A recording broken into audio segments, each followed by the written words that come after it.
अस्सलामुअलैकुम। Slab system में एक और वीडियो के साथ हाजिर हूँ। टॉपिक हमारा है साइटोप्लाज्म। साइटोप्लाज्म क्या है? आप लोगों ने सुना होगा एक लफ्ज़ जिसको हम कहते हैं प्रोटोप्लाज्म। तो ये प्रोटोप्लाज्म क्या चीज़ है? याद रखिए कि जो हमारे पास जो सेल मेम्ब्रेन होता है, ठीक है, हमने ये पढ़ा था कि ये cell membrane outside the cell होता है, मतलब ये सेल को इनक्लोज करता है। तो हम इस तरह कह सकते हैं कि everything enclosed by cell membrane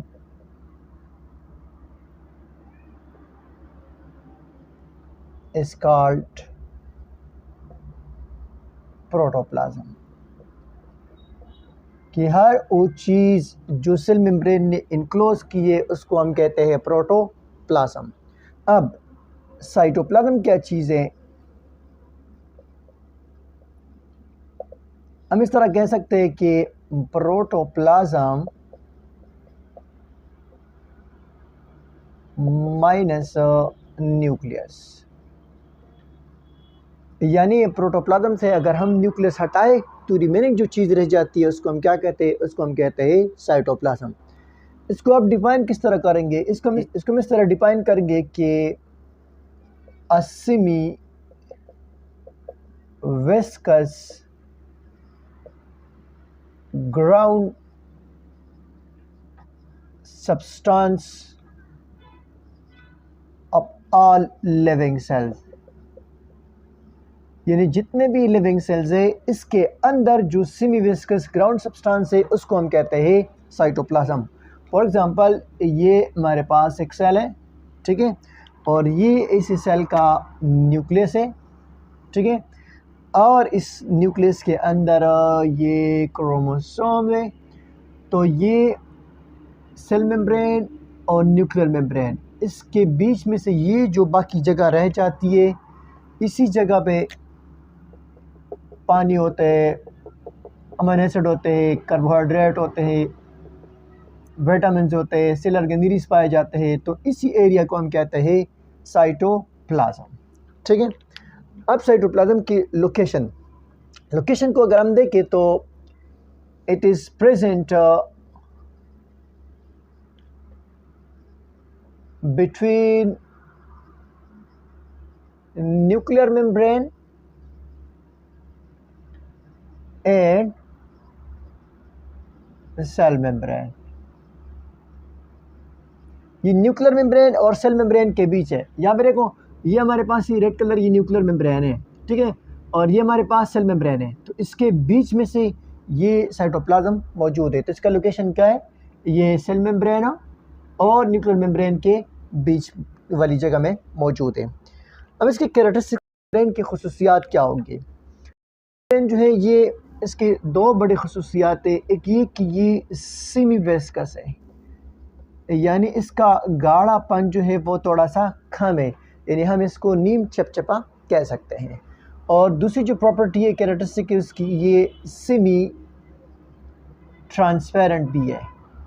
semi transparent mean कि ये नीम शेपाप है। ये दो इसके बड़े खसूसियात हैं। अब साइटोप्लाज्म के पार्ट्स की, साइटोप्लाज्म के कितने हिस्से हैं?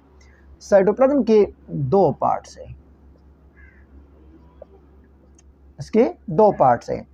एक को हम कहते हैं सॉल्युबल और दूसरे को हम कहते हैं नॉन सॉल्युबल। नॉन सॉल्युबल मतलब जो डिजॉल्व नहीं होते। तो नॉन सॉल्युबल में हमारे पास क्या होता है? इसमें हमारे पास होते हैं सेल ऑर्गेनेल्स, जैसे कि mitochondria, ribosome,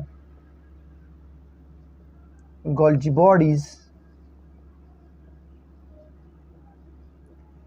endoplasmic reticulum etcetera, ठीक है।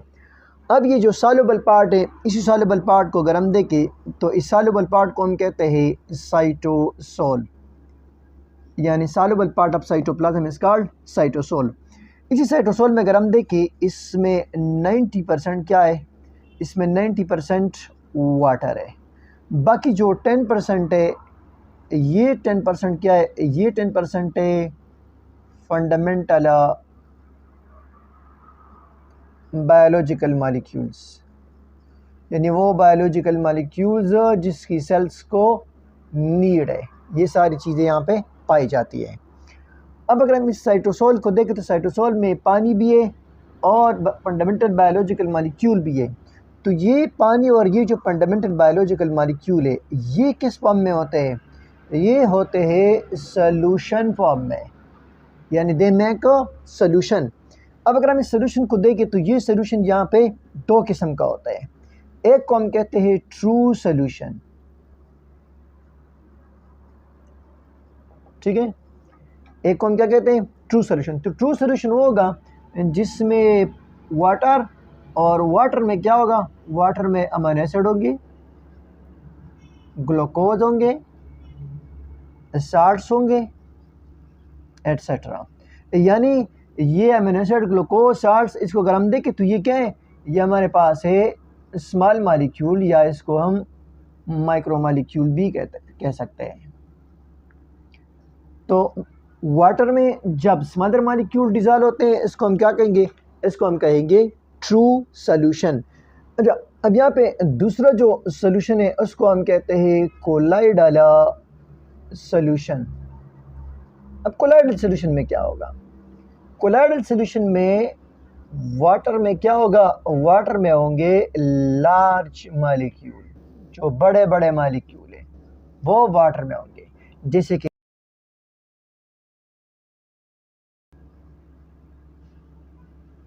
कि प्रोटीन है, ठीक है, आरएनए है। तो ये जो पानी और पानी में बड़े मालिक्यूल है ये जो सॉल्यूशन बनाते हैं इसको हम कहते हैं कोलाइडल सॉल्यूशन। अब ये जो कोलाइडल सॉल्यूशन ये खुद फिर दो तरह का है, एक सॉल है और एक जेल। अगर ये कोलाइडल सॉल्यूशन क्या है, ये विस्कस है तो इसको जेल कहा जाएगा। अगर ये कोलाइडल सॉल्यूशन जो है ये क्या है, ये नॉन विस्कस है तो फिर इसको सॉल कहा जाएगा। अब साइटोप्लाज्म का फंक्शन हो, इसका पहला सबसे जो इम्पोर्टेंट फंक्शन है वो ये कि ये स्टोर हाउस है फॉर वाइटल केमिकल्स। जितने भी केमिकल्स है जिसकी सेल्स को नीड है वो यहाँ पे पड़े होंगे, ये गोदाम है इसी वाइटल केमिकल्स का। तो सबसे बड़ी बात, सबसे बड़ी फंक्शन ये कि ये वाइटल केमिकल का स्टोर हाउस है। Number 2, it's a site for metabolic activities. ये मेटाबॉलिक एक्टिविटीज़ के लिए जगह है, यहाँ पे मेटाबॉलिक एक्टिविटीज़ होंगे जैसे कि फॉर एग्जांपल ग्लाइकोलिसिस, ठीक है, रिस्पायरेशन में जो होता है, और इस तरह प्रोटीन सिंथेसिस भी साइटोप्लाज्म में ही होती है, ठीक है। थर्ड जो इसका इंपॉर्टेंट फंक्शन है वो ये है कि इट प्रोवाइड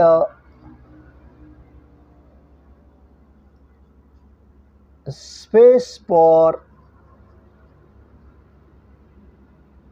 एक्सप्रेशन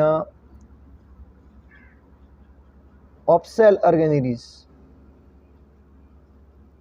चूँकि इसके अंदर मुख्तलिफ़ किस्म के सेल ऑर्गेनेलीज पड़े होते हैं जैसे कि mitochondria, ribosome, Golgi bodies, endoplasmic reticulum, lysosome वगैरह। तो इन सारे जो सेल ऑर्गेनेलीज इनकी एक्सप्रेशन के लिए जो जो मटेरियल नीड है वो मटेरियल भी ये प्रोवाइड करती है और स्पेस भी साइटोप्लाज्म ही प्रोवाइड करती है। तो ये था हमारा आज का टॉपिक। अगर आपको पेपर में आए कि साइटोप्लाज्म पे शॉर्ट नोट लिखो तो आपने डेफिनेशन लिखना है, लोकेशन लिखना है, कैरेक्टरिस्टिक लिखने हैं, पार्ट्स लिखने हैं और फंक्शन लिखना है, ठीक है। अगर आपको ये वीडियो अच्छी लगी हो तो अच्छे कमेंट्स करना, अपने दोस्तों के साथ शेयर करना और चैनल सब्सक्राइब करना मत भूलिए। Thank you for watching this video. Allah हाफिज़।